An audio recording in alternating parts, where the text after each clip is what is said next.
लोकसभा चुनाव 2024 की तारीखों के ऐलान के बाद बीजेपी ने उम्मीदवारों की 5वीं लिस्ट जारी की।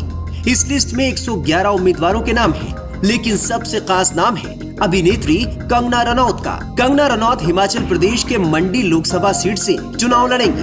एक्ट्रेस कंगना रनौत अक्सर खुद को प्रधानमंत्री नरेंद्र मोदी का प्रशंसक बताती रहती हैं। बीजेपी से टिकट मिलने के बाद उन्होंने क्या कहा, सुनिए। देखिए, ये मेरी जन्मभूमि है और मेरी जन्मभूमि ने मुझे वापस बुलाया है। मेरे अपनों ने, मेरे लोगों ने मुझे वापस बुलाया है और मैं उनकी, अगर मुझे चुनेंगे, मैं उनकी सेवा में तत्पर रहूंगी। इसमें कोई दो राय नहीं है। मैं एकदम भाव विभोर हूं। आप समझ सकते हैं कि मेरे लिए और मेरे परिवार के लिए कितना भावनात्मक ये दिन है। हमारे जो राष्ट्र प्रेसिडेंट हैं जेपी नड्डा जी, जो कि हमारे हिमाचल से ही हैं, उनका मैं दिल से आभार व्यक्त करती हूं। अनुराग ठाकुर जी ने भी मेरा बहुत सहयोग दिया है। हमारे जो एक्स सीएम हैं जयराम ठाकुर जी, वो भी मेरा बहुत अच्छा मार्गदर्शन करते हैं। हमारे जो होम मिनिस्टर जी हैं अमित जी, वो मेरा बहुत अच्छा मार्गदर्शन करते हैं। मैं उनकी सदैव आभारी हूं। और हमारे यशस्वी प्रधानमंत्री जो हैं, उनकी कृपा है हम पर, जो आज हमें ये इतनी बड़ी रिस्पॉन्सिबिलिटी जो मिली है, तो हम सबका धन्यवाद करते हैं। देखिए, चैलेंजेस तो हमेशा से ही आए हैं।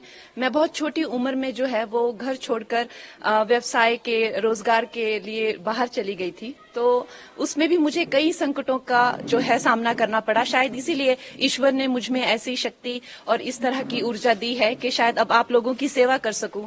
तो आप लोगों का सहयोग मिलेगा। अगर आप लोगों का इस तरह का रहेगा कि हाँ, कंगना हमारी सेवा में आए, तो डेफिनेटली मैं आपकी सेवा में तत्पर रहूंगी। हम लोग सब जगह कैंपेन्स करेंगे, हर लोगों तक, छोटे छोटे गांव तक, छोटे छोटे कस्बों तक पहुंचेंगे और लोगों को इसके प्रति जागरूक करेंगे कि किस तरह से एक नई आवाज, एक नया उत्साह और नए साहस के साथ जो है हम भारतीय जनता पार्टी के जो उनका एक एजेंडा है, जो उनका एक गोल है, वो हम जनसाधारण तक, एक एक अपने भाई बहन माताओं तक लेके जाएंगे। अब हम भी कार्यकर्ता हैं। जिस तरह से जहां जहां हमें आदेश होगा, वहां वहां जाके अब हमारा अपना कोई अस्तित्व नहीं है। जो हम हैं वो पार्टी के ही साथ है और पार्टी की विजय में हमारी विजय है। हमारे यशस्वी प्रधानमंत्री की विजय में ही हमारी विजय है। अब हम ये नहीं समझते हैं कि हमारा अपना अस्तित्व है, कि हम कंगना हैं या हम कोई एक स्टार हैं, कि हमारा यहाँ जाने से क्या अच्छा होगा या कितना परिश्रम। ये हमने इस तरह की विचारधारा को अब त्याग दिया है।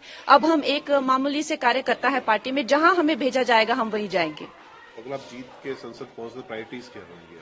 मेरी प्रायोरिटीज देखिए, जो हमारे जो शीर्ष नेतृत्व हैं, जो हमारे यशस्वी प्रधानमंत्री हैं, उनकी जो उनसे ना कि वो सिर्फ इस भारत के बल्कि वो विश्व के सबसे लोकप्रिय नेता हैं, तो हम उनके पीछे पीछे चलेंगे। उनके जो एजेंडा होंगे, हम उनकी सेना बनकर हम एक साधारण मानवीय तक पहुंचाएंगे इस प्रदेश में। और वो इतने लोकप्रिय है, हम नहीं मानते कि हम अपने नाम से या अपने काम से जीतेंगे। हमारा ये मानना है कि हम हमारे प्रधानमंत्री जी के अच्छे कर्मों से, उनके परिश्रम से, उनके नाम से, उनके बल से हम जीतेंगे। हमारे घर में बहुत ही एक भावुक माहौल बना हुआ है और इतना शुभ दिन, जो होली का दिन है, उस दिन मुझे इस पार्टी से जुड़ने का मौका मिला। इतने सारे लोगों को से प्रेरणा मिलेगी, कुछ सीखने को मिलेगा। फिर से अब एक छोटी उम्र में मैंने काम शुरू किया था, हाई प्रोफाइल करियर रहा। अब इस उम्र में आके मैं फिर से स्क्रैच से शुरू करूंगी। मेरे सब भाई बहनों का, मुझे मेरी फैमिली का सहयोग मिलेगा। बहुत छोटी उम्र में मैं कह लीजिए कि एक स्कूल से ही चली गई थी बाहर पढ़ने के लिए। उसके बाद कभी वापस नहीं आई। कुछ हफ्ता 10 दिन के लिए आ गई तो आ गई। तो अब माँ बाप का प्यार फिर से मिलेगा, अपने लोगों का प्यार, अपने लोगों की खान पान सारा जो रहता है, तो उससे अच्छा और उससे सौभाग्यशाली मेरे लिए क्या हो सकता है। देखिए, काम तो आपको पता है कि समस्त भारत में ही करने के लिए बहुत है। अभी हम लोगों ने, हमारे प्रधानमंत्री जी ने 2047 तक का प्लान बनाया हुआ है, तो हर जगह जगह काम करने का बहुत है। उसी तरह से मंडी में अब इन्होंने क्या किया है, क्या नहीं किया है, उसका हम पूरा चिट्ठा लेंगे, लेखा जोखा लेंगे। कितनी चीजें जो है वो पेंडिंग है, कितनी चीजें जो हैं आगे हम लोग लॉन्च करेंगे, वो सब मैं हमारी जो एक शीर्ष नेतृत्व है उनसे पूछकर, उनसे बात करके हम पूरा अपना जो एजेंडा है वो आप सबके पास जल्द ही रखेंगे।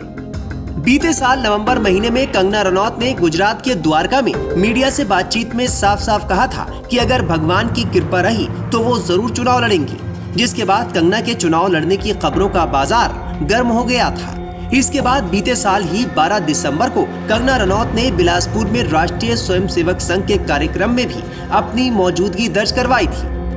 बीते दिनों कंगना ने कुल्लू में बीजेपी के राष्ट्रीय अध्यक्ष जगत प्रकाश नड्डा से उनके घर पर मुलाकात की थी। इस मुलाकात के बाद कंगना के चुनाव लड़ने की चर्चाओं ने और तेजी पकड़ ली थी।